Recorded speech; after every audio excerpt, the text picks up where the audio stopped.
ವೀಕ್ಷಕರೇ ನಮಸ್ಕಾರ. Big boss ಇವತ್ತಿನ ಎಪಿಸೋಡ್ನ ಮೊದಲ ಪ್ರೋಮೋ ಕೂಡ ಅಪ್ಡೇಟ್ ಆಗಿರುವಂಥದ್ದು. ಸೊ ಈ ಪ್ರೋಮೋದಲ್ಲಿ ಎಲ್ಲ ಸ್ಪರ್ಧಿಗಳು ಅಂದರೆ ಕ್ಯಾಪ್ಟನ್ ಕೂಟಕ್ಕೆ ಸೆಲೆಕ್ಟ್ ಆಗಿರುವಂಥ ಸ್ಪರ್ಧಿಗಳ ಮಧ್ಯೆ ಒಂದು ಟಾಸ್ಕ್ ಕೂಡ ನಡೀತಾ ಇರುವಂಥದ್ದು. ಈ ಟಾಸ್ಕ್ ತುಂಬ ವಿಚಿತ್ರವಾಗಿದೆ ಅಂತಲೂ ಕೂಡ ಹೇಳ್ಬೋದು. ಸೊ ಈ ಟಾಸ್ಕ್ನಲ್ಲಿ ಅಶ್ವಿನಿ ಮತ್ತು ಗಿಲ್ಲಿಯವರ ಪೈಪೋಟಿ ಕೂಡ ನಡೀತಾ ಇದೆ. ಬಟ್ ಇಲ್ಲಿ ಗಿಲ್ಲಿಯವರ ಮಾತಿಗೆ ಅಶ್ವಿನಿಯವರು ಫುಲ್ ಸೈಲೆಂಟ್ ಆಗಿದ್ದಾರೆ ಅಂತಲೂ ಕೂಡ ಹೇಳ್ಬೋದು. ಬನ್ನಿ, ಯಾವ ರೀತಿಯ ಟಾಸ್ಕ್, ಅಶ್ವಿನಿಯವರಿಗೆ ನಮ್ಮ ಗಿಲ್ಲಿಯವರು ಏನೆಲ್ಲ ಮಾತಾಡಿದರು ಅದರ ಬಗ್ಗೆ ಸಂಪೂರ್ಣ ಮಾಹಿತಿ ನಾನು ಈ ವಿಡಿಯೋ ತಿಳಿಸ್ಕೊಡ್ತೀನಿ. ಅದಕ್ಕೆ ಮುಂಚೆ ಯಾರೆಲ್ಲ ನಮ್ಮ ಚಾನಲ್ಗೆ ಹೊಸದಾಗಿ ಬಂದಿದೆ ದಯವಿಟ್ಟು ನಮ್ಮ ಚಾನಲ್ ಸಬ್ಸ್ಕ್ರೈಬ್ ಮಾಡ್ಕೊಳ್ಳಿ. ಅಷ್ಟೇ ಅಲ್ಲದೆ ಪಕ್ಕದಲ್ಲಿರೋ ಬೆಲ್ ಐಕಾನ್ನ ಕ್ಲಿಕ್ ಮಾಡಿ. ಸೊ ಇದೀಗ ಕ್ಯಾಪ್ಟನ್ಸಿ ಕೂಟಕ್ಕೆ ಅಂದರೆ ಕ್ಯಾಪ್ಟನ್ ಆಗೋಕ್ಕೆ ಆಯ್ಕೆ ಆಗೋಕ್ಕೆ ಟೋಟಲ್ ಆಗಿ ಈಗ 5 ಜನ ಸ್ಪರ್ಧಿಗಳು ಸೆಲೆಕ್ಟ್ ಆಗಿದ್ದಾರೆ ಅಂತಲೂ ಕೂಡ ಹೇಳ್ಬೋದು. ಸೊ ಅದರಲ್ಲಿ ಮೊದಲನೇದಾಗಿ ಗಿಲ್ಲಿ ಮತ್ತು ನಮ್ಮ ಅಶ್ವಿನಿಯವರು ಇದ್ದಾರೆ. ಆಮೇಲೆ ಅಭಿಷೇಕ್, ಧ್ರುವಂತ್ ಮತ್ತು ಜಾನ್ವಿ ಮತ್ತು ರಕ್ಷಿತಾ ಅವರು, ಈ ಒಂದಿಷ್ಟು ಸ್ಪರ್ಧಿಗಳು ಬಿಗ್ ಬಾಸ್ ಮನೆಯ ಕ್ಯಾಪ್ಟನ್, ಈ ವಾರ ಕ್ಯಾಪ್ಟನ್ ಆಗೋಕ್ಕೆ ಸೆಲೆಕ್ಟ್ ಆಗಿದ್ದಾರೆ ಅಂತಲೂ ಕೂಡ ಹೇಳ್ಬೋದು. ಸೊ ಈ 6 ಜನ ಸ್ಪರ್ಧಿಗಳಲ್ಲಿ ಒಬ್ಬರನ್ನ ಮಾತ್ರ ಸೆಲೆಕ್ಟ್ ಮಾಡಬೇಕು. ಸೊ ಆ ಕಾರಣದಿಂದ ಬಿಗ್ ಬಾಸ್ ಈ 6 ಜನ ಸ್ಪರ್ಧಿಗೆ ಒಂದು ಟಾಸ್ಕ್ ಕೊಟ್ಟಿದ್ದಾರೆ. ಸೊ ಯಾವ ರೀತಿ ಟಾಸ್ಕ್ ಅಪ್ಪ ಅಂದರೆ ಈಗ ಎದುರಾಗಿ ಮಾತಾಡುವಂಥ ಒಂದು ಟಾಸ್ಕು. ಸೊ ಇಲ್ಲಿ ಗಿಲ್ಲಿಯವರು ಅಶ್ವಿನಿ ಮತ್ತು ಗಿಲ್ಲಿಯವರು ಇಬ್ಬರು ಒಂದು ಹತ್ರ ಕೂತ್ಕೊಂಡು ಮಾತಾಡ್ತಾ ಇದ್ದಾರೆ. ಹೇಗಪ್ಪ ಅಂದರೆ ಇಲ್ಲಿ ಗಿಲ್ಲಿಯವರು ಮಾತಾಡ್ತಾ ಇದ್ದಾರೆ ಅಂದರೆ ಅಶ್ವಿನಿ ಅವರಿಗೆ ಯಾವುದೇ ಮಾತಿಗೂ ರಿಯಾಕ್ಟ್ ಮಾಡೋ ಹಾಗಿಲ್ಲ. ಎಷ್ಟು ನಿಮಿಷ, 12 ನಿಮಿಷಗಳ ಕಾಲ ಯಾವುದೇ ಮಾತಿಗೂ ರಿಯಾಕ್ಟ್ ಮಾಡೋಗಿಲ್ಲ. ಹಾಗೆ ಮತ್ತು ಅಶ್ವಿನಿಯವರು ಯಾವುದೇ ರೀತಿಯ ನಗೋ ಹಾಗೆ ಇಲ್ಲ. ಅವ್ರು ಯಾವ ರೀತಿ ಕೂರ್ತಿರ್ತಾರೆ ಅದೇ ರೀತಿ ಇರಬೇಕು, ಫುಲ್ ಕಾಮ್ ಆಗಿರಬೇಕು. ಅವರು ಯಾರು ಎದುರಾಳಿಗಳು ಏನು ಮಾತಾಡ್ತಾರೆ ಅದ್ರ ಬಗ್ಗೆ ತಲೆ ಕೆಡ್ಸ್ಕೊಳೋ ಹಾಗಿಲ್ಲ. ಸೊ ರಿಯಾಕ್ಟು ಮಾಡೋ ಹಾಗಿಲ್ಲ ಅನ್ನೋ ಒಂದು ಟಾಸ್ಕ್ನ ಕೊಟ್ಟಿದ್ದಾರೆ. ಸೊ ಆದರೆ ಇಲ್ಲೊಂದು ದೊಡ್ಡ ಟ್ವಿಸ್ಟ್ ಇದೆ. ಏನಪ್ಪ ಅಂದರೆ 12 ನಿಮಿಷಗಳ ಕಾಲ ಇವರು ಮಾತಾಡೋ ಹಾಗಿಲ್ಲ. ಸೊ 12 ನಿಮಿಷಗಳ ಒಳಗಡೆ ಬಂದುಬಿಟ್ಟು ಸೊ ಅವರು ಎಷ್ಟು ಬೇಕೋ ಅಷ್ಟು ಮಾತಾಡಿ ಅವ್ರನ್ನ ಕೆಣಕಿ ಆ ಒಂದು ಗಂಟೆನ ಹೊಡಿಬೇಕು. ಸೊ ಆ ಗಂಟೆಯಿಂದ ಹೊಡೆದ್ರೆ ಸೊ ಅವರು ವಿನ್ ಆಗುವಂಥ ಚಾನ್ಸಸ್ ತುಂಬ ಹೈ ಆಗಿರುತ್ತೆ ಅಂತಲೂ ಕೂಡ ಹೇಳ್ಬೋದು. ಸೊ ಇದರಲ್ಲಿ ಅಶ್ವಿನಿ ಮತ್ತು ನಮ್ಮ ಗಿಲ್ಲಿಯವರ ಮಾತುಗಳು ತುಂಬ ಜೋರಾಗಿ ನಡೀತಾ ಇದೆ ಅಂತಲೂ ಕೂಡ ಹೇಳ್ಬೋದು. ಸೊ ಇವರ ಬಗ್ಗೆ ನಾನು ಕೊನೆಯಲ್ಲಿ ಹೇಳ್ತೀನಿ. ಈಗ ಒಬ್ಬೊಬ್ಬರಾಗೆ ನೋಡ್ತಾ ಹೋಗೋಣ. ಸೊ ಮೊದಲನೇದಾಗಿ ಅಭಿಷೇಕ್ ಮತ್ತು ನಮ್ಮ ಜಾನ್ವಿಯವರು ಮಾತಾಡ್ತಾ ಇದ್ದಾರೆ. ಸೊ ಇಲ್ಲಿ ಜಾನ್ವಿಯವರು ಕೆಲವೊಂದಿಷ್ಟು ವರ್ಡ್ಗಳನ್ನ ಮಾತಾಡ್ತಾ ಇದ್ದಾರೆ. ಸೊ ಅಭಿಯವರು ಯಾವುದೇ ರೀತಿಯ ರಿಯಾಕ್ಟ್ ಮಾಡದೆ ಸುಮ್ಮನೆ ಸೈಲೆಂಟಾಗಿ ಕೂತ್ಕೊಂಡಿದ್ದಾರೆ ಅಂತಲೂ ಕೂಡ ಹೇಳ್ಬೋದು. ಸೊ ಈಗ ಅಭಿಷೇಕ್ ಮತ್ತು ಜಾನ್ವಿಯಲ್ಲಿ ನನ್ನ ಪ್ರಕಾರ ಅಭಿಷೇಕ್ ಅವರು ವಿನ್ ಆಗಿರುವಂಥ ಚಾನ್ಸಸ್ ತುಂಬ ಇದೆ. ಯಾಕಪ್ಪ ಅಂದರೆ ಇಲ್ಲಿ ನೆಕ್ಸ್ಟ್ ಪ್ಲೇಸಲ್ಲಿ ಈಗ ಮತ್ತೆ ರಕ್ಷಿತಾ ಅವರು ಬಂದು ಕೂತ್ಕೊಂಡಿದ್ದಾರೆ. ಸೊ ರಕ್ಷಿತಾ ಅವರ ಮಾತು ನಾರ್ಮಲ್ ಆಗಿ ಕೇಳೋಕ್ಕೆ ಕಾಮಿಡಿ ಆಗಿರುತ್ತೆ. ಸೊ ಇನ್ನು ಸೀರಿಯಸ್ ಆಗಿ ಮಾತಾಡ್ತಾ ಇದ್ದರೆ ತುಂಬ ಕಾಮಿಡಿ ಆಗಿರುತ್ತೆ ಅಂತಲೂ ಕೂಡ ಹೇಳ್ಬೋದು. ಸೊ ಇಲ್ಲಿ ಅಭಿಯವರು ಏನೋ ಒಂದು ಕ್ವಶನ್ ಕೇಳಿರಿದ್ದಾರೆ ಅನಿಸುತ್ತೆ ಯಾರನ್ನ, ರಕ್ಷಿತಾ ಅವ್ರನ್ನ. ಸೊ ರಕ್ಷಿತಾ ಅವರು ಅದಕ್ಕೆ ಆನ್ಸರ್ ಮಾಡ್ತಾ ಇದ್ದಾರೆ.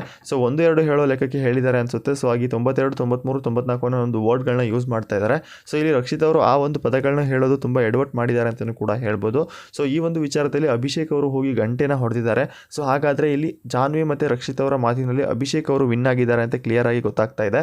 ಸೊ ಇದಾದ ಬಳಿಕ ನಮ್ಮ ನೆಕ್ಸ್ಟ್ ಬರುವಂಥವ್ರು ಗಿಲ್ಲಿ ಮತ್ತು ನಮ್ಮ ಅಶ್ವಿನಿ ಅವರು. ಈಗ ಅಶ್ವಿನಿ ಮತ್ತು ನಮ್ಮ ಗಿಲ್ಲಿಯವರ ಪೈಪೋಟಿಯಲ್ಲಿ ಗಿಲ್ಲಿಯವರ ಮಾತಿಗೆ ಮನೆ ಮಂದಿ ಎಲ್ಲ ಫುಲ್ ಶಾಕ್ ಆಗಿದ್ದಾರೆ. ಅಷ್ಟೇ ಅಲ್ಲದೆ ಬಿದ್ದು ನಗ್ತಾ ಇದ್ದಾರೆ ಅಂತಲೂ ಕೂಡ ಹೇಳ್ಬೋದು. ಅದರಲ್ಲೂ ಗಿಲ್ಲಿಯವರ ಮಾತಿಗೆ ಅಶ್ವಿನಿಯವರು ಫುಲ್ ಸೈಲೆಂಟ್ ಆಗಿದ್ದಾರೆ.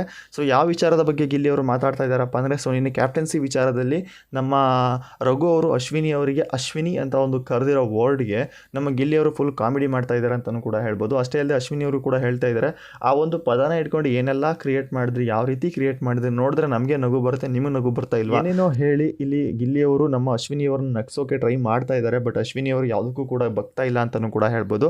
ಅಷ್ಟೇ ಅಲ್ಲದೆ ಇಲ್ಲಿ ಗಿಲ್ಲಿಯವರು ಏನು ಹೇಳ್ತಾ ಇದ್ದಾರೆ, ಸೊ ನಿಮ್ಮ ಹೆಸರನ್ನ ಏನಂತ ಕರಿಬೇಕು, ಅಶ್ವಿನಿ ಮೇಡಮ್ ಅನ್ನೋ ರೀತಿಯಲ್ಲಿ ಕರಿತಾ ಇದ್ದಾರೆ. ಅಷ್ಟೇ ಅಲ್ಲದೆ ಈ ರೀತಿಯೂ ಕೂಡ ಹೇಳ್ತಾ ಇದ್ದಾರೆ, ಅಶ್ವಿನಿ ಅವರೇ ನೀವು ಒಂದು ಹೆಸರನ್ನ ಇಟ್ಕೊಳ್ಳಿ, ಎ ಅಶ್ವಿನಿ ಅಂತ ಇಟ್ಕೊಳ್ಳಿ, ಆವಾಗ ನಾವು ಎ ಅಶ್ವಿನಿ ಅನ್ನೋ ಒಂದು ವರ್ಡ್ನ ಕರೆಕ್ಟಾಗಿ ಯೂಸ್ ಮಾಡಿ ಕರಿಬೋದು ಅಂತಲೂ ಕೂಡ ಹೇಳ್ತಿದ್ದಾರೆ. ಅಷ್ಟೇ ಅಲ್ಲದೆ ಇಲ್ಲಿ ನಿನ್ನೆ ರಘು ಅವರು ಜಗಳ ಆಡಿದ್ದು ಓಕೆ, ನೀವೇನೇನೋ ಸಿಟ್ಟನ್ನ ಇಟ್ಕೊಂಡು ಆ ಹೆಸರಿನ ಮೂಲಕ ತೋರಿಸಿದ್ದು ನಮಗೂ ಕೂಡ ಇಷ್ಟ ಆಗಲಿಲ್ಲ ಅನ್ನೋ ರೀತಿಯಲ್ಲಿ ಮಾತಾಡ್ತಾ ಇದ್ದಾರೆ. ಅಷ್ಟೇ ಅಲ್ಲದೆ ಬಿಗ್ ಬಾಸ್ ಮನೆ ನಿನ್ನೆ ಹತ್ರ ಹೋಗಿ ಡೋರ್ ತೆಗೀರಿ ಬಿಗ್ ಬಾಸ್, ಡೋರ್ ತೆಗೀರಿ ಬಿಗ್ ಬಾಸ್, ನಾ ಹೋಗ್ತೀನಿ ಅಂತ ಹೇಳೇ ಹೋಗ್ತಿದ್ರಿ, ಹೋಗಿ, ನಮ್ಗೆ ಯಾರು ಬೇಡ ಅಂದರು, ಯಾರು ಕೂಡ ನಿಮ್ಮನ್ನ ತಡೆಯೋಕೆ ಬರಲ್ಲ, ಆರಾಮಾಗಿ ಹೋಗಿ ಅನ್ನೋ ರೀತಿಯಲ್ಲಿ ಮಾತಾಡ್ತಾ ಇದ್ದಾರೆ. ಅಷ್ಟೇ ಅಲ್ಲದೆ ಇಲ್ಲಿ ಗಿಲ್ಲಿಯವರು ಏನು ಹೇಳ್ತಿದ್ದಾರೆ, ಡೋರ್ ಹತ್ರ ಯಾರೋ ಹಿಡ್ಕೊಂಡಿದ್ದಾರೆ ನಿಮ್ಮನ್ನ, ಹೋಗ್ಬೋದಿತ್ತು ಆರಾಮಾಗಿ, ಯಾಕೆ ಮತ್ತೆ ವಾಪಸ್ ಬಂದರೆ ಅನ್ನೋ ರೀತಿಯಲ್ಲಿ ಮಾತಾಡ್ತಾ ಇದ್ದಾರೆ. ಅಷ್ಟೇ ಅಲ್ಲದೆ ನಿನ್ನೆ ಊಟದ ವಿಚಾರದಲ್ಲೂ ಅಷ್ಟೇ ಅದೇ ರೀತಿ ಮಾಡಿದ್ರಿ, ಯಾಕೆ ಊಟ ಮಾಡಿದ್ರಿ ಮತ್ತೆ ಅನ್ನೋ ರೀತಿಯಲ್ಲಿ ಮಾತಾಡ್ತಾರೆ. ಅಷ್ಟೇ ಅಲ್ಲದೆ ಅಶ್ವಿನಿ ಅವರು ಆ ಒಂದಿಷ್ಟು ಮಾತಿಗೆ ರಿಯಾಕ್ಟ್ ಕೂಡ ಮಾಡ್ತಾರೆ. ಏನಂತ ಅಂದರೆ ಸೊ ಇಂಥ ಮಾತುಗಳನ್ನ ಬೇಜಾನ್ ನೋಡಿದೆ, ನನ್ನಂಥವ್ರನ್ನ ನೀನು ನೋಡೇ ಇಲ್ಲ ಅನ್ನೋ ರೀತಿಯಲ್ಲಿ ಮಾತಾಡ್ತಾರೆ. ಸೊ ಆ ಒಂದು ವಿಚಾರನ ಗಿಲ್ಲಿನೂ ಕೂಡ ಕೇಳಿಸ್ಕೊಂಡು ಗಿಲ್ಲಿಯವರು ಒಂದು ಟಾಂಗ್ ಕೊಡ್ತಾರೆ ಅಂತಲೂ ಕೂಡ ಹೇಳ್ಬೋದು. ಬಟ್ ನಿನ್ನ ಬೇಜಾನ ನೋಡಿರ್ತೀನಿ, ಬಟ್ ನನ್ನಂಥವ್ರನ್ನ ನೀನು ಇವತ್ತಿಗೂ ನೋಡಲ್ಲ, ನೋಡೋದು ಇಲ್ಲ ಅನ್ನೋ ರೀತಿಯಲ್ಲಿ ಮಾತಾಡ್ತಾರೆ. ಸೊ ಇವರಿಬ್ಬರ ಜಗಳದಲ್ಲಿ ರಘು ಮತ್ತು ಮನೆಯ ಸ್ಪರ್ಧಿಗಳು ಫುಲ್ ನಗ್ತಾ ಇದ್ದಾರೆ ಅಂತಲೂ ಕೂಡ ಹೇಳ್ಬೋದು. ಅದು ಕೂಡ ಅಶ್ವಿನಿ ಮತ್ತು ನಮ್ಮ ಗಿಲ್ಲಿಯವರ ಮಧ್ಯೆ ತುಂಬ ಪೈಪೋಟಿ ಕೂಡ ನಡೀತಾ ಇರುವಂಥದ್ದು. ಸೊ ಈ ಒಂದು ರೇಂಜ್ ನೋಡ್ತಾ ಇದ್ದರೆ ತುಂಬ ಎಂಟರ್ಟೈನ್ಮೆಂಟ್ ಕ್ರಿಯೇಟ್ ಆಗ್ತಾ ಇರೋದು ಅಶ್ವಿನಿ ಮತ್ತು ಗಿಲ್ಲಿಯವರಿಂದ. ಸೊ ಈ ಒಂದಿಷ್ಟೇ ರೀತಿಯಲ್ಲಿ ಏನಾದರೂ ಬಿಗ್ ಬಾಸ್ ಮನೆ ಇತ್ತಪ್ಪ ಅಂದರೆ ಸೊ ನೆಕ್ಸ್ಟ್ ವಾರ ತುಂಬ ಎಂಟರ್ಟೈನ್ಮೆಂಟ್ ತುಂಬ ಚೆನ್ನಾಗಿರುತ್ತೆ, ಬಿಗ್ ಬಾಸ್ ನೋಡೋಕ್ಕೂ ಚೆನ್ನಾಗಿರುತ್ತೆ ಅಂತಲೂ ಕೂಡ ಹೇಳ್ಬೋದು. ಸೊ ಅದರಲ್ಲೂ ಇವರಿಬ್ಬರ ಕಾಂಟ್ರವರ್ಸಿ ಅಂತೂ ತುಂಬ ಚೆನ್ನಾಗಿದೆ. ಸೊ ಇದರಲ್ಲಿ ರಘು ಅವರು ಮಾಡಿದ ತಪ್ಪನ್ನು ನಮ್ಮ ಗಿಲ್ಲಿಯವರು ತಪ್ಪೇ ಮಾಡಿಲ್ಲ ಅನ್ನೋ ರೀತಿಯಲ್ಲಿ ಹೇಳ್ತಾ ಇದ್ದಾರೆ. ಆಲ್ಮೋಸ್ಟ್ ರಘು ಅವರು ತಪ್ಪು ಮಾಡಿಲ್ಲ. ಸೊ ಅಶ್ವಿನಿ ಅವರು ಇಲ್ಲಿ ತಪ್ಪು ಮಾಡಿಬಿಟ್ಟು ಯಾವ ರೀತಿ ಮ್ಯಾಟರ್ನ ಕ್ಲೋಸ್ ಮಾಡೋಕ್ಕೆ ನೋಡಿದ್ರು ಆ ಒಂದಿಷ್ಟು ಪದಗಳನ್ನ ಯೂಸ್ ಮಾಡಿ ಮಾತಾಡ್ತಾ ಇದ್ದಾರೆ. ಸೊ ಈ ಒಂದು ಕ್ಯಾಪ್ಟನ್ಸಿ ಟಾಸ್ಕ್ನಲ್ಲಿ ನಿಮ್ಮ ಪ್ರಕಾರ ಯಾರು ವಿನ್ ಆಗ್ಬೋದು, ನಿಮ್ಮ ಅನಿಸಿಕೆನ ಕಾಮೆಂಟ್ ಮುಖಾಂತರ ತಿಳಿಸಿ. ಅಷ್ಟೇ ಅಲ್ಲದೆ ಇಲ್ಲಿ ಗಿಲ್ಲಿಯವರು ಮಾತಾಡುವಂಥ ಮಾತು ಸರಿ ಇದೆಯಾ? ನನ್ನ ಪ್ರಕಾರ ಸರಿ ಇದೆ ಅಂತಲೂ ಕೂಡ ಹೇಳ್ಬೋದು. ಅದರಲ್ಲೂ ಕೂಡ ಕೆಣಕಿ ಮಾತಾಡ್ತಾ ಇದ್ದಾರೆ. ಈ ಒಂದು ಟಾಸ್ಕ್ ತುಂಬ ಚೆನ್ನಾಗಿದೆ. ಯಾವ ರೀತಿ ಅಂದರೆ ಒಂದು ಟಿ ವಿ ಸ್ಕ್ರೀನ್ ರೀತಿಯಲ್ಲಿ ಮಾಡಿದ್ದಾರೆ ಅಂತಲೂ ಕೂಡ ಹೇಳ್ಬೋದು. ಸೊ ಅದರಲ್ಲಿ ಎದುರಾಳಿಯಾಗಿ ಕೂತ್ಕೊಂಡಿದ್ದಾರೆ. ಸೊ ಇಲ್ಲಿ ಅಶ್ವಿನಿ ಅವರು ಗಿಲ್ಲಿಯ ಮುಂದೆ ಕಾಲ್ ಮೇಲೆ ಕಾಲು ಹಾಕೊಂಡಿರೋದು ನೋಡಿ ನಮ್ಮ ಗಿಲ್ಲಿಯವರು ಆ ಟೇಬಲ್ ಮೇಲೆ ಕಾಲಿಟ್ಟು ಮಾತಾಡ್ತಾ ಇದ್ದಾರೆ ಅಂತಲೂ ಕೂಡ ಹೇಳ್ಬೋದು. ಸೊ ಈ ಒಂದು ಎಪಿಸೋಡ್ನ ಯಾರು ಮಿಸ್ ಮಾಡ್ಕೊಳ್ಳೋಕೆ ಹೋಗಬೇಡಿ. ಈ ಒಂದು ಟಾಸ್ಕ್ ಕೂಡ ತುಂಬ ಚೆನ್ನಾಗಿದೆ. ಫ್ರೆಂಡ್ಸ್, ಇವತ್ತಿನ ಎಪಿಸೋಡ್ ಪ್ರೋಮೋ ಅಪ್ಡೇಟ್ ಇಷ್ಟ ಆಗಿತ್ತು ಫ್ರೆಂಡ್ಸ್. ಇದೇ ರೀತಿ ಅಪ್ಡೇಟ್ ಆಗಿ ನಮ್ಮ ಚಾನಲ್ನ ವಿಸಿಟ್ ಮಾಡ್ತಾ ಇರಿ. ಮತ್ತೆ ಸಿಗೋಣ ಮತ್ತೊಂದು ಇಂಟ್ರೆಸ್ಟಿಂಗ್ ಅಪ್ಡೇಟ್ ಜೊತೆ ಅಂತ ಹೇಳ್ತಾ ಬಾಯ್ ಫ್ರೆಂಡ್ಸ್.